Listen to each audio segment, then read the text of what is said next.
네, 평안히 주무셨습니까? 넷째 날이 밝았는데요. 이제 절반이 지나갑니다. 어제 많은 강사님들을 통해서 계속 도전을 받는 것이 무엇인가 하면 지경을 넘어서라고 하는 것입니다. 이 말을 어떤 식으로 계속 해석하시는 것을 들었는가 하면 이제 기존에 우리가 구축하고 있는 변화를 거부하고 안주하고 있는 모든 틀을 깨고 하나님이 원하시는 영역으로 나가라는 말씀을 끊임없이 강사님들을 통해서 계속 듣게 되었는데, 그러기 위해서 오늘 우리 안에 필요한 것이 무엇인가를 제가 좀 생각해 보았습니다. 그건 바로 살아있는 믿음입니다. 살아있는 믿음. 왜냐하면 살아있는 믿음은 오늘 우리에게 신앙의 모험을 감행하게 한다고 하는 것입니다. 야고보서 2장을 보면 그 당시 초기 교회 안에 두 가지의 믿음이 있었다고 이야기합니다. 하나는 죽어있는 믿음이고 또 하나는 살아있는 믿음이에요. 죽어있는 믿음은 쉽게 말하면 말만 하는 믿음이고, 살아있는 믿음은 말만 하는 것이 아니라 행동하게 하고 하나님의 약속이 현실이 되게 하는 믿음이라고 합니다. 이것은 다시 말하면 우리를 신앙의 모험 속으로 들어가게 하는 그런 믿음이에요. 근데 야고보서 2장을 쭉 읽어보면 이 야고보는 그 산 믿음의 소유자로 그 뒷부분에 보면 두 사람을 소개하고 있는데, 그 중에 한 사람이 아브라함이고 또 한 사람이 누구인가 하면 기생 라합이에요. 오늘 저는 이 두 사람 중에 이 기생 라합의 믿음을 여러분들에게 소개하며 산 믿음이 무엇인지를 좀 생각해 보는 시간을 가지려고 합니다. 조금 기도하는 시간을 드리기 위해서 조금 빨리 달려가도록 하겠습니다. 여호수아 2장 1절부터 5절의 말씀을 보면 이스라엘 백성들이 꿈에도 그리던 이 가나안 땅을 정복하기 위해서 시딤이라고 하는 곳에 진을 칩니다. 그리고 정탐꾼 둘을 그 여리고성에 보내기로 결정을 하는데, 근데 이 정탐꾼 둘이 여리고성을 정탐하기 위해 들어가서 이 기생 라합의 집에 유숙했다고 하는 이야기가 나옵니다.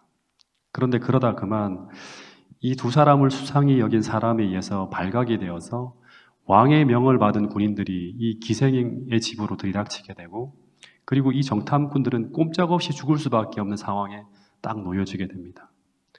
근데 이 상황에서 뜻밖의 이 기생이 전혀 예상 밖의 행동을 하는데, 그것이 바로 이 낯선 사람들을 구하기 위해서 거짓말을 치는 거예요. 그리고 이 정탐꾼을 구해준 대가로 여리고성이 무너질 때 알려준 대로 붉은 줄을 내리고 이 여자가 구원을 받습니다. 이것이 여인의 기록에 대한 전부예요. 근데 여러분, 이 여자의 행적이 여러분들에게 어떤 교훈이나 감동을 줍니까? 저는 처음 읽었을 때 별로 감동이 되는 것을 좀 느끼지 못했어요. 왜냐 그러면 거짓말을 치는 것도 그렇고 뭔가 연약한 모습 이런 것들만 보이는데, 이 여인의 행적이 왜 산 믿음을 대표하는 그런 것으로 이 야고보가 이야기했을까 생각을 해보게 되었습니다. 근데 그 이유는 놀랍게도 이 별 볼 일 없는 이 여자의 이름이 거기만이 아니라 히브리 11장에 보면 그 기라성 같은 믿음의 영웅들만 등장하는 그 믿음의 반열에 이 여자의 행적과 함께 그 이름이 적혀 있다고 하는 것입니다.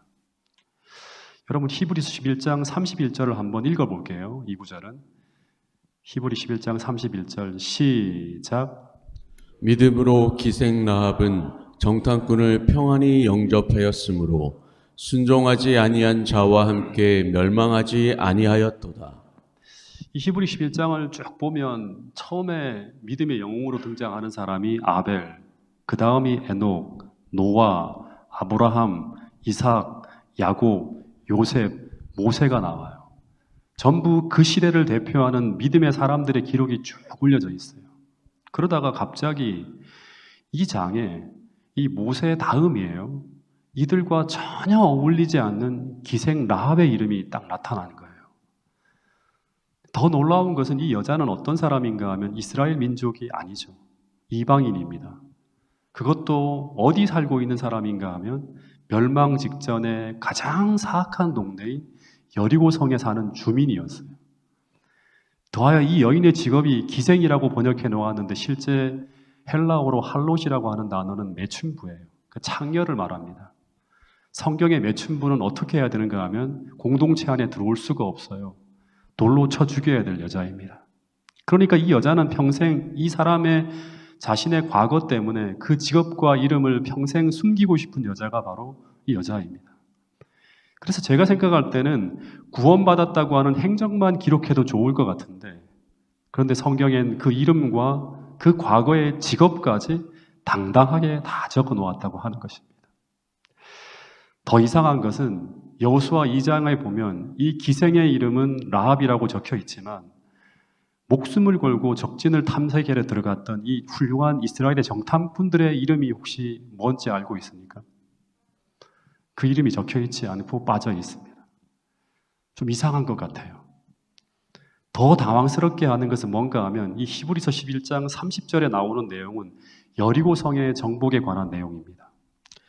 근데 이 여리고 성의 정복을 다루는 부분이라면 우리의 눈으로 보면 이 여리고 성 정복의 영웅이 누구죠? 누구나 다 당연히 누구의 이름이 올라갈 것이라고 기대할 수 있는가 하면 여호수아의 이름이 등장할 것이라고 기대할 것입니다. 이게 상식이에요. 근데 히브리 11장 30절부터 31절에 보면 이 모세를 대신한 이스라엘의 영도자 여호수아의 이름은 눈을 씻고 찾아봐도 없어요. 그 대신에 그 자리에 그 시대의 믿음의 영웅의 계보를 잇는 그 자리에 천한 창녀 라합의 이름이 올라와 있다고 하는 사실입니다. 이것은 성령께서 바울이 이 부분을 기록할 때 그의 생각에 아주 강한 영감을 불어넣어서 그의 기록의 방향, 필촉의 방향을 바꾼 것입니다. 사람이 기록했다면, 제가 기록했다면 당연히 여호수아를 기록했을 거예요. 그가 그 시대를 대표하는 영웅처럼 등장했을 것입니다. 그러니까 이 기록은 정말 우리에게 이 기생 라합의 생애를 그냥 대충 볼 것이 아니라 깊이 있게 봐야 할 것이라고 촉구하고 있는 것입니다.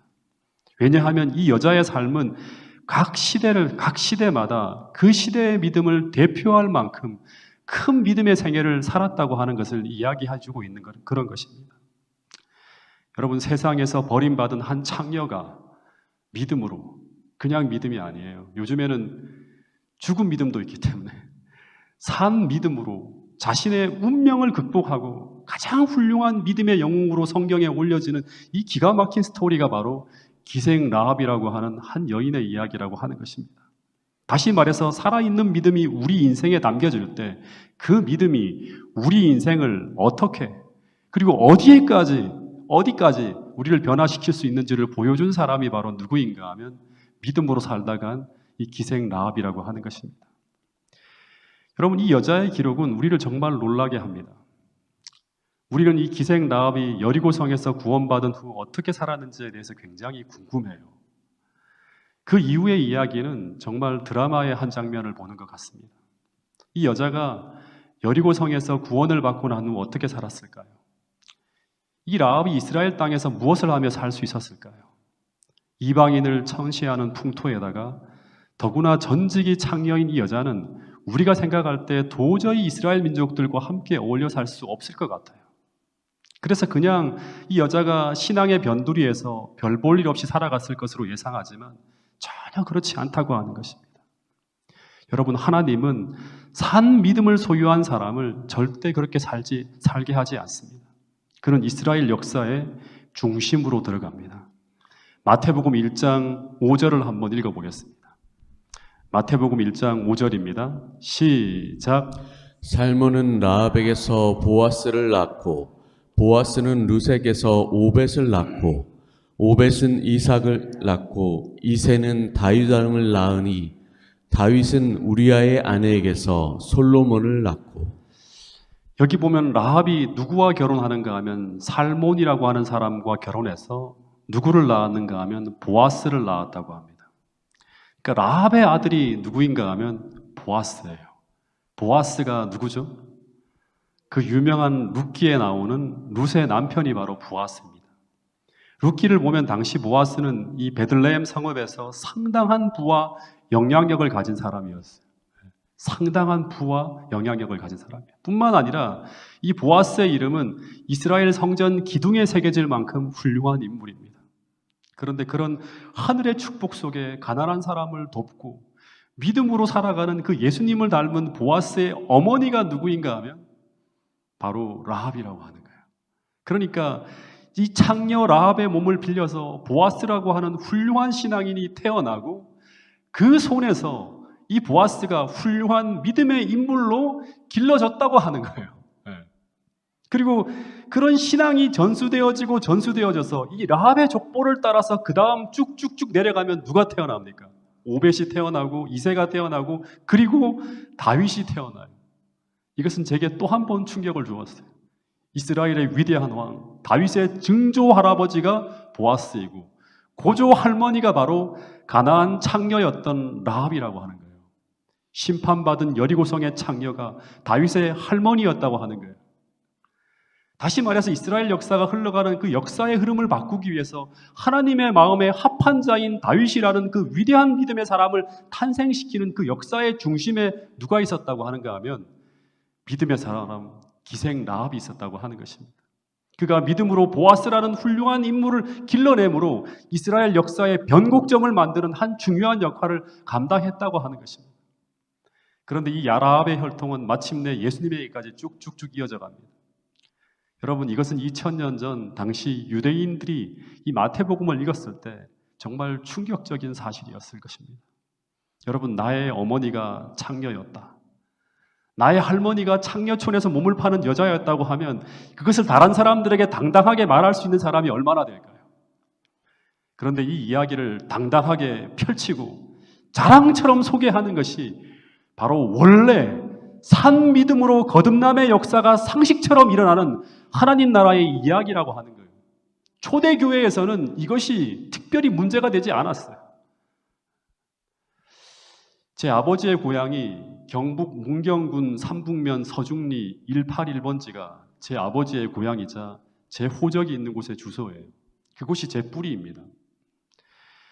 우리 집은 아주 뿌리 깊은 유대교 집안이었어요. 그래서 고조 할머니 제사까지 저희 집에서 지내는데, 근데 아버지께서 명절 때나 제삿날이 되면 집안 어른들의 삶을 가끔씩 이야기해 주셨어요. 근데 그 이야기를 쭉 듣고 있으면 제가 정말 훌륭한 조상들의 피를 물려받았다는 생각이 저절로 들 만큼 가슴 뿌듯한 그런 어떤 생각이 들어요. 왜냐하면 좋은 것만 다 이야기해 주시기 때문이에요. 그래서 늘 아버지는 당신의 할아버지께서 제일 전성기 때 이야기를 해요.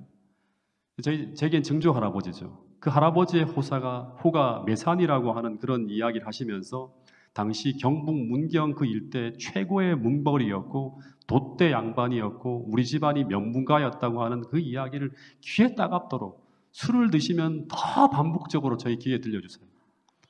뿐만 아니라 아버지는 툭하면 대동보라고 하는 족보책을 들고 오셔서 그걸 이제 보따리에서 풀어갖고 증조, 고조, 5대 할아버지 때까지 이야기를 쭉 말씀해 주십니다. 우리 집안이 살고 있던 그 동네가 반곡이라고 하는 동네인데 그 동네 이야기까지 쭉 곁들이면서 그 점촌 일대 그 모든 밭이 다 우리 집안의 밭이었다고 하면서 쭉 이야기를 해요. 그런 다음에 그 이야기가 마쳐지면 그 다음 제가 개성고시 양경공파 34대 손이라는 이야기를 해주셨고 그 이야기가 마쳐지면 족보 중에서 제일 화려한 부분을 수도 없이 반복적으로 들려주세요. 학생부군 신이라고 하는 벼슬이 없는 분의 이야기는 다 빼고요. 언제나 관찰사부터 높게는 판도판서 등 우리 가문의 전성기 시절의 이야기를 들려주십니다. 그러면서 말씀하시기를 아버지가 지금은 태백에 내려와서 광부로 살고 있지만 너의 뿌리는 이런 훌륭한 조상들의 피가 흐르고 있는 집안이라고 말씀해 주셨어요. 여러분, 그래서 족보는 절대 나쁜 기록은 올리지 않습니다. 심지어 가문에 불명예를 끼친 사람은 이 집안, 우리 집안에 태어난 사람이 아니다고 하면서 그 족보에서 아예 이름을 어떻게 하죠? 파내어버려요. 왜냐하면 후손들이 그 영향을 받을까 봐 겁이 나는 거예요. 근데 그 다윗의 고조 할머니가 누구인가 하면 정말 말하기도 부끄러운 여자. 족보에서 삭제해야지만 다윗의 권위와 예수님의 권위에 누가 되지 않을 만큼 안을 그런 몸을 팔던 창녀 라합이었다고 하는 것을 알립니다. 여러분, 아무리 개과천선했다고 하더라도 과거의 기록은 남는 거 아닙니까? 근데 성경은 너무나 당당하게 그 이름을 자랑처럼 기록하고 있습니다. 심지어 바울은 히브리 11장 믿음의 영웅의 반열에 그냥 라합이 아니라 뭐라고 하는가 하면 기생 라합이라고. 기생 라합이라고 그 직업까지 적어가면서 라합이라는 이름을 자랑하듯이 알리고 있습니다. 근데 그 이유가 무엇 때문입니까? 여러분, 여기에는 우리가 정말 귀를 기울여 드려야 될 굉장히 중요한 메시지가 담겨 있습니다. 그것은 바로 믿음은, 정확하게 말하면 살아있는 믿음은 사람을 변화시킨다고 하는 거예요. 속사람을 바꾼다고 하는 거예요. 다시 말해서 우리가 라합처럼 살아있는 믿음을 소유했다면 하나님은 그 사람을 전적으로 변화시킨다고 하는 것이 기독교의 중심 진리입니다. 기독교의 진수는 그가 정말 복음을 체험한 믿음의 사람이라면, 그가 정말 산 믿음으로 거듭난 사람이라면 그 사람의 과거는 더 이상 문제가 되지 않는다고 말하고 있는 것입니다. 왜냐하면 그가 산 믿음으로 그리스도 안에서 살고 있는 사람이라면 그는 정말 새로운 피조물이기 때문이라고 하는 것입니다. 왜냐하면 믿음으로 예수님께서 그 안에 계신 사람은 이미 주인이 바뀌어졌고 새로운 법칙이 놓여진 새로운 삶을 살아가는 사람이기 때문이라고 하는 것입니다. 로마서 8장에 의하면 생명의 성령의 법칙이 죄와 사망의 법칙에서 그를 해방시키고 계속 끊임없이 주를 닮은 사람으로 변해가고 있기 때문이라고 하는 것입니다. 그런데 그 사실을 말로만이 아니라 성경의 기록만으로가 아니라 실제 인생으로 그것이 그렇게 이루어진다고 하는 것을 정말 드라마와 같은 인생으로 증언하는 이야기가 바로 기생 라합의 이야기라고 하는 것입니다. 여러분, 실제 성경 이야기는 변화된 사람들의 이야기입니다. 막달라 마리아, 사도 바울, 12제자들, 이들의 이야기가 우리에게 감동을 주는 것은 절대 그들의 연약함과 허물 때문만이 아니라고 하는 거예요. 전부 그들이 우리에게 감동을 주는 것은 뭔가 하면 산 믿음으로 자신의 연약함을 극복하고 전부 그리스도께서 함께 하신 변화된 인생 스토리를 가지고 있기 때문에 우리에게 감동을 주는 것입니다. 제가 오래전에 이 여자를 한번 설교해 보겠다는 생각을 가지고 이 기생 라합의 삶을 묵상하며 연구할 때 전 굉장히 깊은 감동 속으로 빠져들어갔어요. 드라마도 이런 드라마가 없습니다. 여러분, 이 기생 라합은 여리고성이 심판받을 때 구원받은 사람입니다. 이 말을 오늘식으로 표현하면 이 여자는 종말에 노아처럼 구원받은 사람이에요. 종말에 살아남은 사람이에요. 마치 계시록 7장에 네 천사의 바람이 불기 전에 온 세상의 모든 생명체들이 해를 당하기 직전 그때 누가 살아남는가 하면 인받은 사람들이 살아남는 것처럼 이 기생 라합은 여리고성에 하나님의 심판이 진행될 때 그때 살아남은 자를 예표하는 사람이 바로 누구인가 하면 기생 라합입니다. 여러분, 여리고가 어떤 동네죠? 또 한 번 상기해 봐야 돼요. 악의 잔이 차고 넘쳐서 도저히 그대로 둘 수 없는 하나님의 심판이 결정되어진 동네가 바로 여리고성입니다. 그런데 그 동네에 살고 있던 이 라합이 어떤 사람입니까? 죄와 싸우며 몸부림치던 사람이었습니까? 그 마음에 벌어진 일은 모르지만 당시 라합의 모습은 성경의 내용을 그대로 읽어보면 이 여자는 거기서 뭐 하던 여자인가 하면 몸을 팔며 살던 창녀였다고 합니다. 그냥 하는 일만 생각하면 이 여자는 하나님의 구원과는 가장 먼 거리에 있는 그런 여자처럼 보입니다. 더 정확하게 말하면 구원받을 가능성이 거의 없는 그런 상태에 있는 여자처럼 보이는 거예요. 여러분, 한번 물어보겠습니다. 재림 직전에 환락가에서 몸을 파는 여인에게도 하나님의 구원이 있을까요? 우리가 볼 때 그곳엔 구원받을 사람이 단 하나도 없을 것 같이 보입니다. 우리는 전도지를 들고 그곳에 가지 않을 거예요.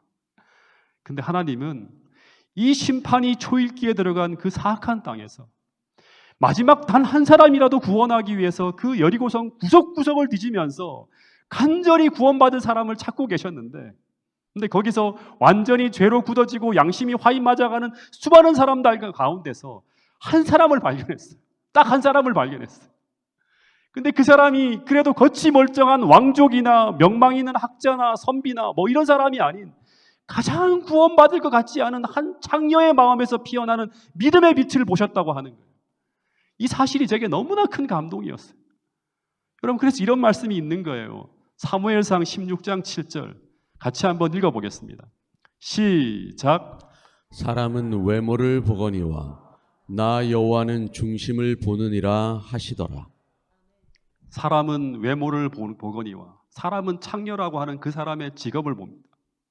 근데 하나님은 뭘 보시는가 하면 그 마음의 중심이 지금 어디를 향하고 있는지를 깊이 깊이 주목하여 보고 있다고 하는 거예요. 지금 이 자리에 앉아 있는 여러분과 저의 마음의 중심이 지금 어디를 향하고 있는지를 깊이 깊이 주목해 보고 있다고 하는 거예요. 여러분, 하나님은 때때로 사람들이 전혀 주목하지 않는 부분을 주목하고 계십니다. 다시 말해 사람들은 전혀 희망을 볼 수 없는 곳에서 하나님은 희망을 보고 계시고, 사람들이 전혀 가능성을 찾을 수 없는 곳에서 하나님은 가장 위대한 가능성을 보고 계신다고 하는 거예요.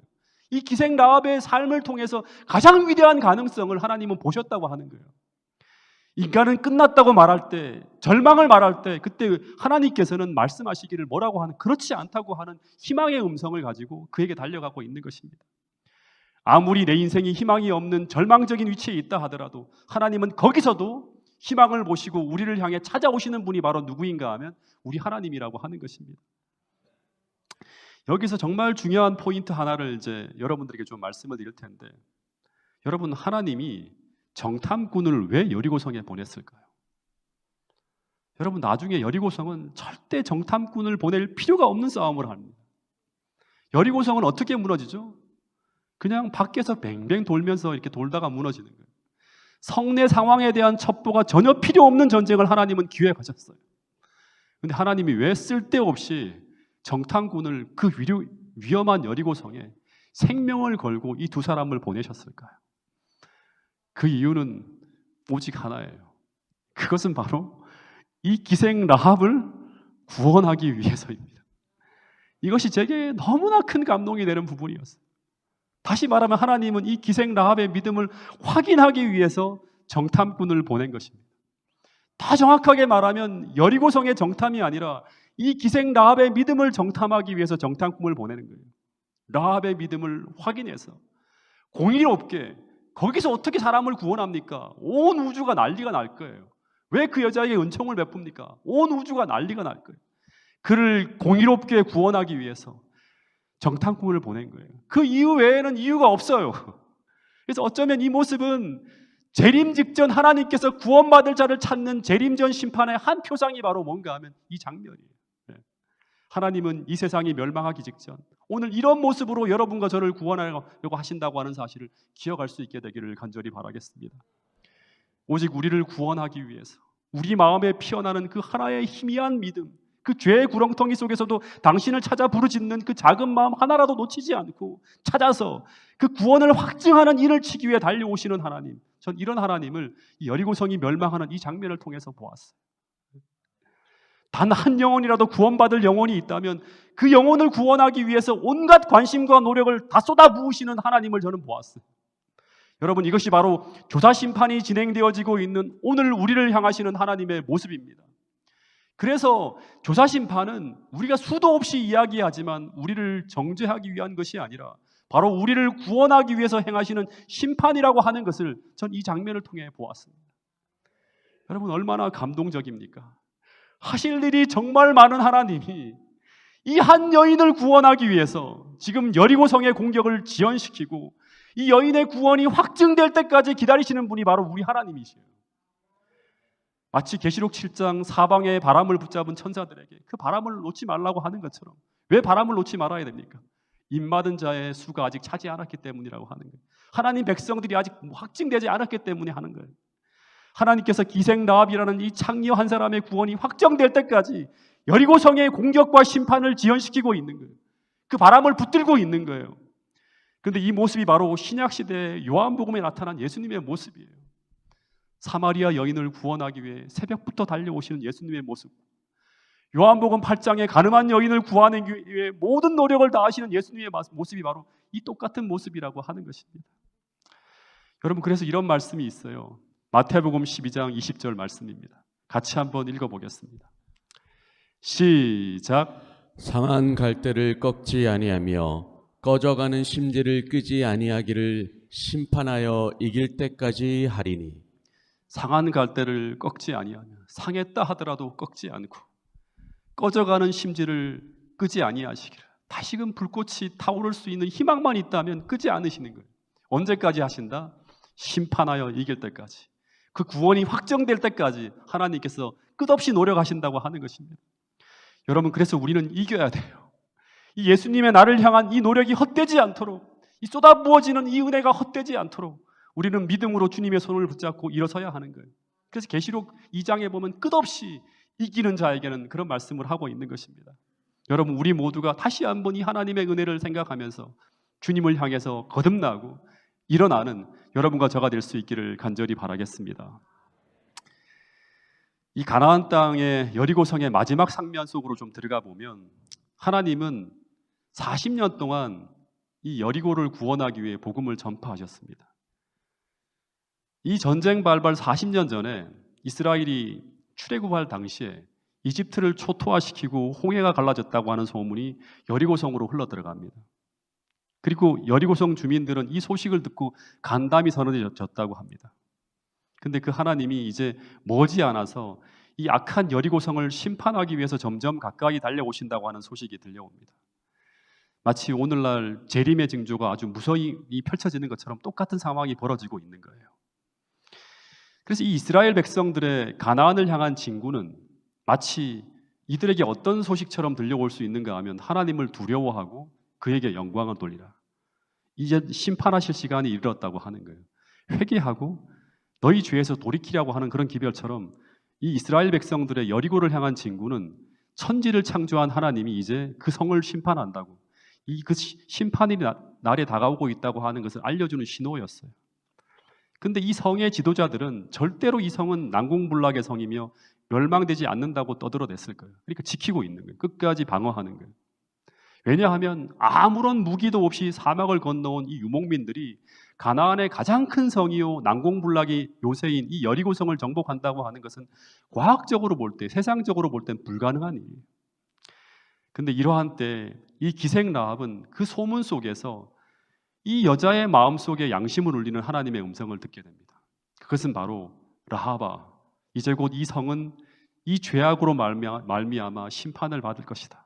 너는 이제 이 세상을 창조한 여호와께서 이 세상을 심판하기 위해 다가오고 있다고 하는 이 사실을 믿고 너는 이제부터 여호와 하나님을 만날 준비를 하라고 하는 이 음성을 듣게 됩니다. 그것은 바로 삶 믿음을 가지고 주님 앞으로 나가라고 하는 거예요. 근데 이런 고민 속에서 이 라합이 이제 하루하루 어떻게 살아야 되나 고민하고 있는데, 그런데 어느 날 느닷없이 웬 낯선 사람들이 이 라합의 집으로 들어왔습니다. 그러면서 이 낯선 사람들이 자신의 신원을 밝히는데 자기는 바로 이 라합이 계속 고민하고 있던 바로 이스라엘 백성들이 보낸 정탐꾼이라고 하면서 자신들을 숨겨달라고 합니다. 오래전에 제가 심우하고 있던 교회에서 한 침대를 받은 한 분이 있는데, 근데 이분은 정말 세상에서 돈만 쫓아오며 살다가 유방암에 어느 날 걸려요. 근데 이분이 수술을 받고 난 후에 계속 이제 어떤 생각을 하는가 하면 인생의 허무함을 느끼면서 나도 이제 신앙 하나를 좀 가져봤으면 좋겠다는 생각을 하면서 이렇게 쭉 산책을 했어요. 계속. 근데 그런 마음을 가지고 어느 날 집 근처에 보면, 옛날에 제가 심우하던 이 동작중앙교회라고 하는 교회에 보면 서달산이라고 하는 현충원을 넘어가는 그런 산책로가 있는데, 거기를 산책하다가 거기서 우리 교회 한 집사님 한 분을 우연히 만나게 됩니다. 이 집사님의 소개로 교회에서 하는 채식요리 세미나에 참석하게 되고 그 후 힐링 캠프에 참석하면서 일주일 동안 쭉 강의를 듣고 이분이 어떻게 되는가 하면 침례를 받게 돼요. 근데 여러분, 이분이 병에 걸려서 인생의 허무함을 느끼면서 하나님을 찾고 있을 때, 그때 우리 교회 집사님을 만나게 하신 분이 누구일까요? 사마리아 우물가에서 한 여인이 자신의 인생의 허무함을 느끼면서 정오의 물길으로 갔다가 예수님을 만나게 되는 것이 우연일까요? 전부 다 우연을 가장한 필연입니다. 여러분, 하나님은 마찬가지로 기생 라합의 마음에서 벌어지는 모든 일들을 이미 다 알고 계셨어요. 인생의 허무함을 느끼면서 당신을 간절히 찾고 있는 그 마음의 중심을 보셨다고 하는 것입니다. 그것을 아시고 하나님은 이 기생 라합을 구하기 위해서 정탐꾼을 통해서 찾아간 거예요. 네. 여러분, 그래서 우리 삶에 벌어지는 모든 일은 단 하나도 우연이 없습니다. 그래서 우리 삶에 벌어지는 모든 일은 우리가 성경을 통해 해석해야 되고, 그리고 하나님께서 그 사건 하나하나를 통해서 우리에게 말씀하시는 그 메시지를 읽어내야 된다고 하는 것입니다. 이 메시지를 읽어내는가 못 읽어내는가가 어쩌면 우리의 운명을 가를 수가 있어요. 계속 어떤 사건이 벌어지고 어떤 일들을 통해 계속 메시지를 던지시는 거예요. 그런데 라합은 이 정탐꾼이 자신의 집으로 들어온 것을 우연으로 돌리지 않고 자신을 구원하기 위해서 하나님께서 보내신 하나님의 사자라고 하는 것을 확신하고 숨겨주는 거예요. 즉 이 사건을 통해서 자신에게 말씀하시는 하나님의 음성을 들은 거예요. 그런데 얼마 후에 이 정탐꾼이 기생 라합의 집에 있다고 하는 첩보가 왕에게 들어가고 이 정탐꾼들을 체포하기 위해 왕의 병사들이 기생 라합의 집으로 들이닥칩니다. 그리고 기생 라합에게 뭐라고 하는가 하면 그 사람들이 여기 있다는 것을 알고 왔다고 하면서 그 정탐꾼들을 끌어내라고 윽박을 질러요. 이미 모든 걸 확인했다고 하는 거예요. 그런데 여러분, 이때가 이제 기생 라합의 믿음이 시험되어지는 때예요. 그는 이제 그가 가지고 있는 그 믿음을 행동을 통해 드러냄으로 말미암아 그 믿음이 진짜인지 가짜인지를 드러내야 됐어요. 근데 이 정탐꾼과 며칠 동안 함께 지내면서 이 여자는 그들을 통해 뭘 듣는가 하면 여호와 하나님에 대한 이야기를 듣습니다. 그리고 이제 이 여리고성이 불과 며칠 후에 우리가 빠져나가면 어떻게 된다? 멸망되어진다고 하는 이야기를 다 들었어요. 그는 그것을 믿는다고 고백하면서 이제 이스라엘 백성들과 운명을 같이 하겠다고 고백을 했을 거예요. 근데 만약 이 순간 이 믿음을, 이 고백을 행동으로 드러내는 것에 실패하면 그 믿음은 야고보서 2장에 이야기한 대로 말하면 그 믿음은 무슨 믿음이다? 죽은 믿음이에요. 가짜 믿음이에요. 없는 거예요, 믿음이. 그래서 만약 이 라합이 이 패역한 여리고가 하나님에 의해서 심판되어지고 무너질 도성이라고 믿는다면 라합은 이 정탐꾼을 어떻게 해야 되는가 하면 숨겨줘야 돼요. 근데 반대로 그가 이 여리고성이 절대 무너지지 않는다고 믿는다면 그는 이 정탐꾼들을 병사들에게 내어주고 그 대가로 왕이 주는 상, 세상이 주는 상을 멸망 직전까지 받으면서 누리며 살아야 돼요. 근데 여기서 이 라합이 믿음의 길을 선택하는 게 쉬울까요? 결코 쉽지 않다고 하는 것입니다. 왜냐하면 그는 그 길을 선택하는 순간 그는 이 선택에 목숨을 걸어야 되기 때문이에요. 근데 이 라합이 목숨을 걸고 정탐꾼을 숨겨주었습니다. 다시 말해 라합은 죽으면 죽으리라는 각오로 하나님을 선택하는 믿음의 모험, 신앙의 모험을 감행합니다. 근데 이 라합의 이 행동은 성경이 아주 중요한 믿음의 모습으로 평가하고 있어요. 하나의 모델로. 즉 이 라합의 이 행위를 야고보서 2장에서는 믿음의 조상 아브라함에게 필적하는 믿음으로 평가하고 있습니다. 야고보서 2장 25절을 같이 한번 읽어보겠습니다. 시작. 우리 조상 아브라함이 그 아들 이삭을 제단에 바칠 때 행함으로 의롭다 하심을 받은 것이 아니냐. 내가 보거니와 믿음이 그의 행함과 함께 일하고 행함으로 믿음이 온전하게 되었느니라. 이에 성경에 이른바 아브라함이 하나님을 믿으니 이것을 의로 여기셨다는 말씀이 이루어졌고 그는 하나님의 벗이라 칭함을 받았나니 이로 보건대 사람이 행함으로 의롭다 하심을 받고 믿음으로만은 아니니라. 또 이와 같이 기생 라합이 사자들을 접대하여 다른 길로 나가게 할 때 행함으로 의롭다 하심을 받은 것이 아니냐. 영혼 없는 몸이 죽은 것 같이 행함이 없는 믿음은 죽은 것이 아니니라. 서두에서 언급한 것처럼 성경 야고보서 2장에 보면 이 야고보는 야고보서 2장에서 죽은 믿음과 산 믿음을 구별하면서 이 산 믿음을 소유한 자의 예로 단 두 사람을 언급하고 있습니다. 그 한 사람은 아브라함이고 또 한 사람은 기생 라합입니다. 근데 이 두 사람의 믿음의 공통적인 특징이 무엇인가 하면 그것은 바로 그가 믿는 그 믿음 속으로 자신을 던지는 신앙의 모험을 감행했다고 하는 것입니다. 아브라함은 하나님의 약속을 믿고 그가 편하게 살던 갈대아 우르를 떠나서 갈 바를 알지 못하고 말씀이 인도하는 곳으로 자신을 던지는 믿음의 모험을 감행합니다. 기생 라합도 그가 믿는 것에 자신의 생명을 던지는 믿음의 모험을 감행하는 것입니다. 그래서 참 믿음은 우리가 가보지 않은 길을 가게 합니다. 즉 신앙의 모험을 하게 한다고 하는 거예요. 익숙한 길, 편한 길이 아닌 신앙의 모험 속으로 우리를 들어가게 하는 거예요. 살아있는 믿음으로 신앙의 모험을 감행해 나갈 때 그때 우리는 그 믿음의 길에서 무엇을 보는가 하면 하나님의 약속이 성취되는 것, 즉 우리 하나님을 만나게 되는 경험을 하게 된다고 하는 것입니다. 여러분, 그래서 이 하나님의 명령 앞에 내 인생을 맡기고 그 말씀 속으로 내 인생을 밀어넣는 이 신앙의 모험을 하지 않고서는 어느 누구도 신앙의 역사가 실제라고 말할 수 없어요. 이 말은 어느 누구도 신앙의 모험을 감행하지 않고서는 하나님을 만날 수 없다고 하는 거예요. 살아있는 믿음은 신앙의 모험을 감행하게 만드는 거예요.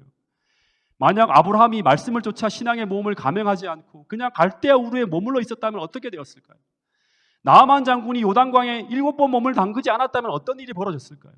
홍해 속으로, 요단강 속으로, 여리고성 속으로 그 깊은 바다로 말씀을 의지해 나가지 않고 그냥 말만 하고 소망만 하고 있었다면 어떤 일이 일어났을까요? 아무 일도 일어나지 않았을 것이라고 하는 것입니다. 이삭은 태어나지 않았고 문둥병은 낫지 않았고 홍해는 갈라지지 않았고 요단강이 마른 땅으로 변하지 않았고 여리고성은 무너지지 않았고 그 엄청난 어획고가 올라오는 그런 일들이 다 벌어지지 않는 거예요. 여러분, 성경의 역사는 전부 이런 한 번도 가보지 않은 길을 향해 산 믿음을 가지고 믿음의 모험을 감행해 나가는 산 믿음을 통해서만이, 살아있는 믿음을 통해서만이 경험되어질 수 있는 것이라고 하는 것입니다.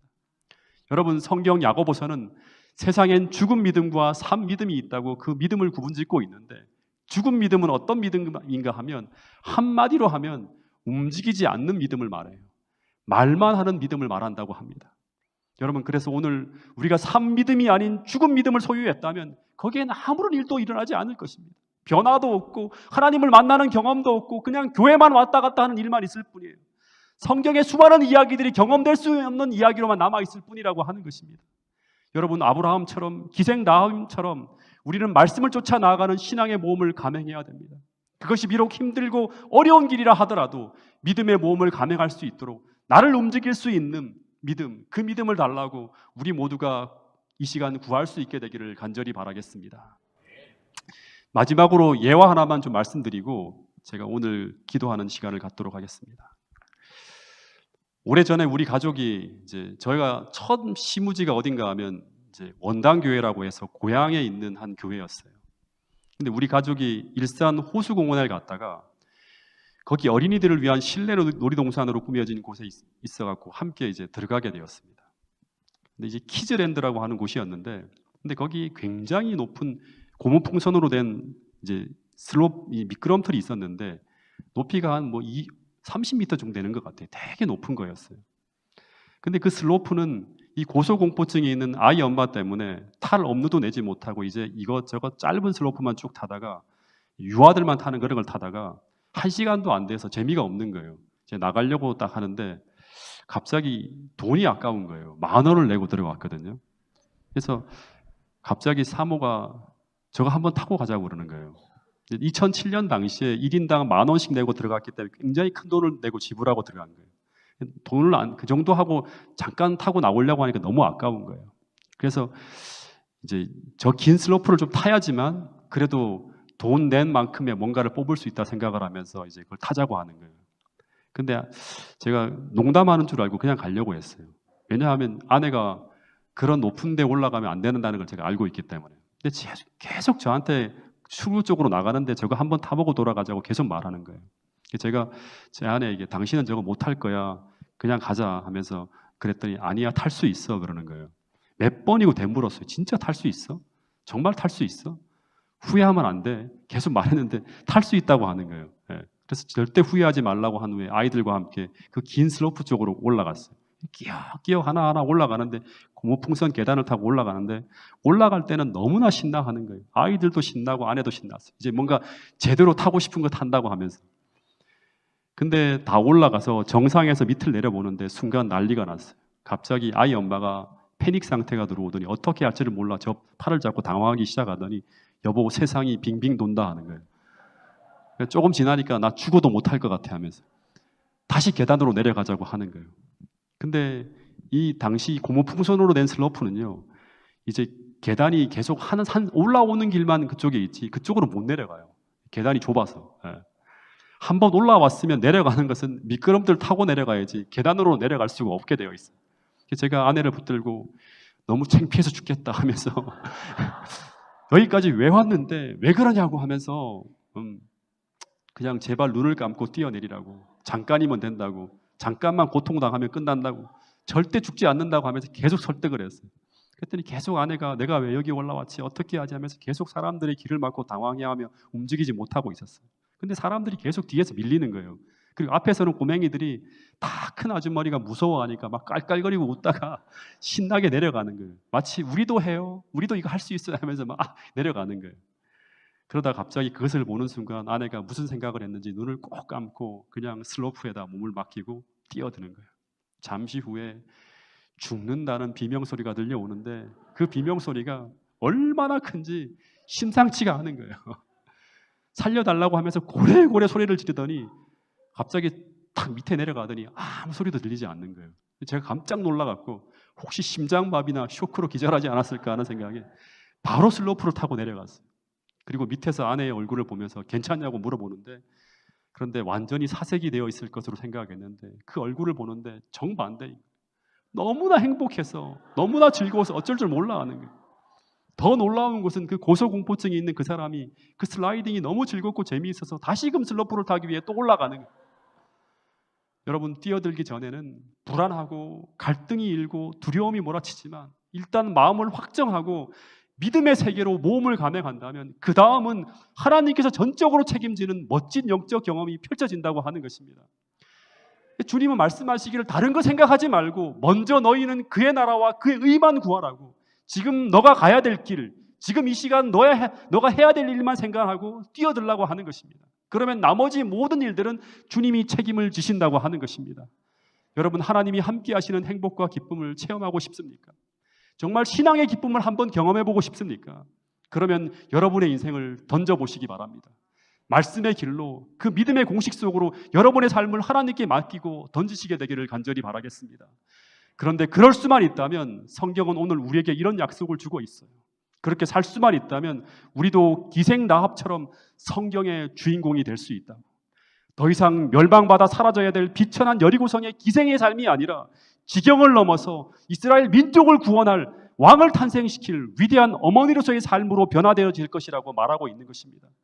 여러분, 우리 모두 산 믿음을 가지고 살아서 여러분의 삶의 좁은 지경을 넘어서 주님이 오시는 그날 꼭 왕의 길을 예비하는 저와 여러분이 될 수 있기를 간절히 바라면서 오늘 말씀을 줄이도록 하겠습니다.